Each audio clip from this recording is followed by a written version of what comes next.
Friends, तो आज का टॉपिक है अकाउंटिंग कॉन्सेप्ट। अकाउंटिंग कॉन्सेप्ट का मतलब होता है रूल्स रेगुलेशन। जब भी हम कोई अकाउंट्स बनाते हैं तो हमें क्या रूल्स और रेगुलेशन फॉलो करने होंगे।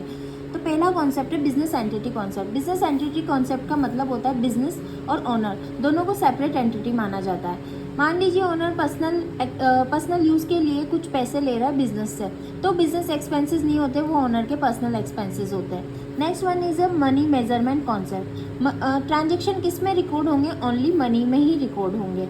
Next one is a going concern concept. इसका मतलब ये होता है हम ये मान के चलते हैं कि फ्यूचर में बिजनेस क्या होगा, लंबे समय तक चलता रहेगा। कॉस्ट प्रिंसिपल यानी हिस्टोरिकल कॉस्ट, कोई एसेट्स है हम उसको ओरिजिनल प्राइस में ही या ओरिजिनल कॉस्ट में ही रिकॉर्ड करते हैं। मान लीजिए फॉर एग्जांपल के तौर पे हमने कोई मशीन परचेज की थी 5 साल पहले 10 लाख में, तो आज भी हम उसकी प्राइस, उसकी कॉस्ट क्या लिखेंगे? 10 लाख ही लिखेंगे। Next one is a dual aspect concept. Dual aspect concept के अंदर 2 अकाउंट बनाए जाते हैं जिसमें हम दोनों एंट्री करते हैं, क्रेडिट और डेबिट। इसके बाद आता है रियलाइजेशन कॉन्सेप्ट। रियलाइजेशन कॉन्सेप्ट का मतलब होता है रेवेन्यू क्या हो गया है, अर्न तो हो गया है लेकिन अभी रिसीव्ड नहीं हुआ है। Next one is a matching principal. Matching principal में हम क्या मैच करते हैं इसके अंदर? एक्सपेंसेस और रेवेन्यू। हमारा कितना एक्सपेंसेस हुआ है, कितना रेवेन्यू हुआ है, हम दोनों चीज़ों को यहाँ पे क्या करेंगे? मैच करेंगे।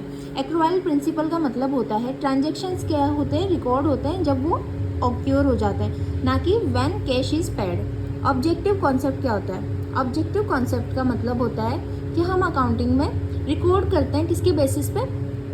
एविडेंस के बेसिस पे, सॉलिड डॉक्यूमेंट के बेसिस पे। Next one is a conservatism. इसको प्रूडेंस प्रिंसिपल भी कहते हैं। ये क्या करता है? एंटिसिपेट करता है लॉस, मतलब हमें फ्यूचर में कितना लॉस होगा ये तो हमें बता देता है, लेकिन फ्यूचर के अंदर कितना गेन होगा ये हमें नहीं बताता है। फिर कंसिस्टेंसी प्रिंसिपल। कंसिस्टेंसी प्रिंसिपल का मतलब होता है हम लंबे समय तक एक ही मेथड को क्या करते हैं? फॉलो करते हैं।